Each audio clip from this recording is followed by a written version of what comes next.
अस्सलामुअलैकुम दोस्तों और साथियों, उम्मीद है आप लोग खैरियत से होंगे। अभी से थोड़ी देर पहले जो पंजाब की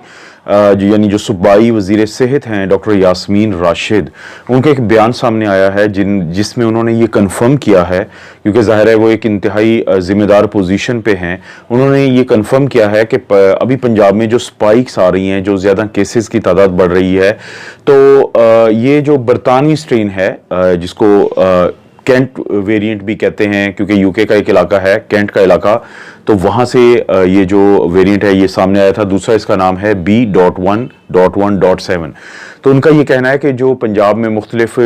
केसेस बढ़ने की वजह सामने आ रही है वो ये है कि ये जो स्ट्रेन है यूके की ये मौजूद है यहाँ पे, और उन केसेस में उन क्लस्टर्स में पाई गई है। क्योंकि दोस्तों ये जो स्ट्रेन है इस वक्त इसके बारे में कहा गया था कि ये मार्च तक पूरी दुनिया की सबसे ज़्यादा जो फैली हुई स्ट्रेन है ये बन जाएगी। तो अब हम ये चीज़ देखेंगे कि क्या इससे हमें घबराने की ज़रूरत है या ये कुछ ऐसा है कि जो एक कंट्रोल में आने वाली चीज़ है। सबसे पहले तो आप जहन में रखें कि ये जो आज 11 मार्च है, यानी जनवरी के बाद पहली दफ़ा पंजाब में जो केसेस हैं, या पूरे पाकिस्तान में अगर पूरे केसेस आप देखें तो वो 2000 से ज़ायद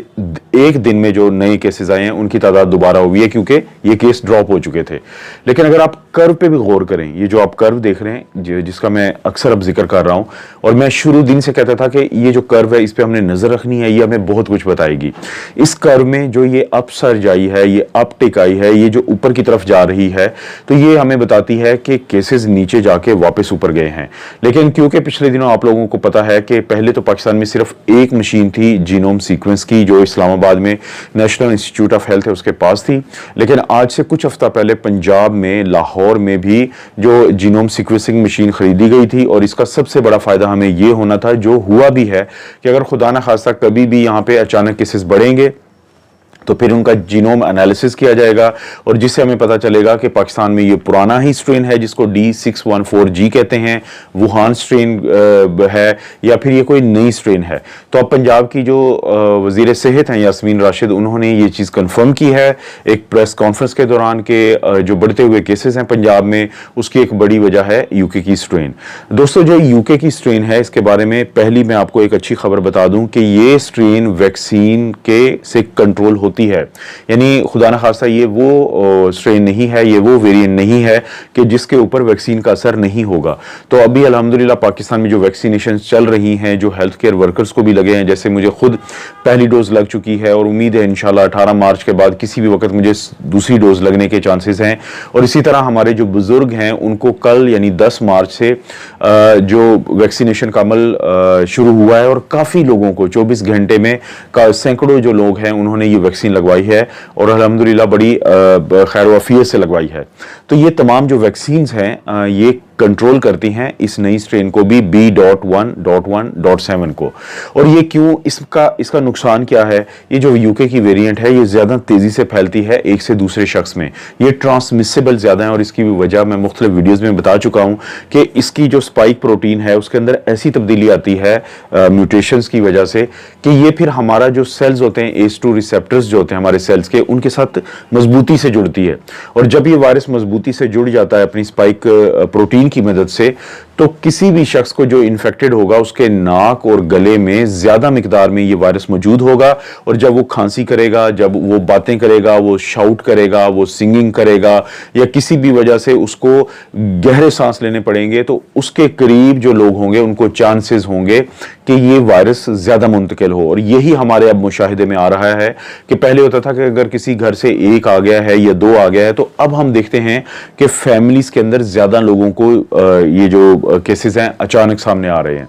और इसकी वजह क्या है? वही ट्रांसमिसिबिलिटी, वो ज्यादा ट्रांसमिशन के, जिससे ये वायरस तेजी से एक से दूसरे शख्स में जाता है, और वो अमल या वो एक फिगर जिससे हमें ये पता चलता है कि एक शख्स कितने जो लोगों को आगे मुंतकिल करता है वायरस, उसको हम और नॉट कहते हैं। तो इस वायरस के अंदर ये सलाहियत ज्यादा है, लेकिन उम्मीद यही है कि वो तमाम लोग जो SOPs को फॉलो करेंगे, और ख़ास तौर पे जो गुज़िश्ता कुछ दिनों से मैं बार बार लोगों को कहता हूं, क्योंकि N95 मास्क बहुत ज़्यादा अवेलेबल हैं, तो आप लोग कोशिश करें अपने बुजुर्गों को या वो जिनको वल्नरेबल एज कहते हैं या अदरवाइज भी कि फेस मास्क सर्जिकल अगर यूज़ करना है तो डबल की कोशिश करें, अगर सिंगल यूज़ कर सकते हैं तो फिर N95 की कोशिश करें, अगर वो भी नहीं मिलता है तो फिर आपको हर सूरत मास्क पहनना है।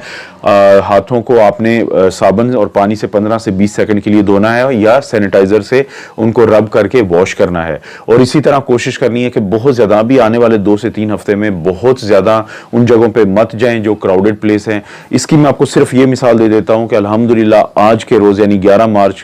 को जो पाकिस्तान की हुकूमत ने कल ऐलान किया था कि जो गिलगित बल्तिस्तान है उसको कोरोना फ्री करार दिया गया है। एक बहुत बड़ी वजह कोरोना का ना अभी एक्टिव केसेस का गिलगित बल्तिस्तान में ना होना, बलूचिस्तान में कम होना, वजह यह है कि वहां पे एरियाज बड़े हैं, लोग कम हैं, तो शायद ये एक बहुत बड़ी वजह है कि जब आप फिजिकल डिस्टेंस जो है वो नेचुरल बन जाता है तो फिर ये चाहे वो नई स्ट्रेन हो चाहे पुरानी स्ट्रेन हो तो उसके ज्यादा फैलने का अमल नहीं हो पाता। दोस्तों कोशिश करें कि इस मैसेज में यही आप लोगों के लिए एक रिक्वेस्ट है कि अगर कोई नई स्ट्रेन आती भी है पाकिस्तान में, जैसे अगर यूके की स्ट्रेन है, तो आप मुहतात ज्यादा हो जाए, क्योंकि वैक्सीनेशन चल रही हैं, काफी हद तक जो दवाइयां हैं, अब इलाज है वो अब पहले से बहुत बेहतर है हॉस्पिटल्स के अंदर। लेकिन हमारा ये फर्ज है कि हम इन एहतियात को फॉलो करें ताकि कम से कम लोग हॉस्पिटल जाने वाली नौबत में आए और हमारा जो इंफ्रास्ट्रक्चर है वो बहुत कामयाबी से इन तमाम केसेस को डील कर सके जो कि आ सकते हैं। दोस्तों कोई भी ऐसी अपडेट हुई तो मैं आप लोगों से ज़रूर शेयर करूंगा। और आप लोगों से एक रिक्वेस्ट है कि मैंने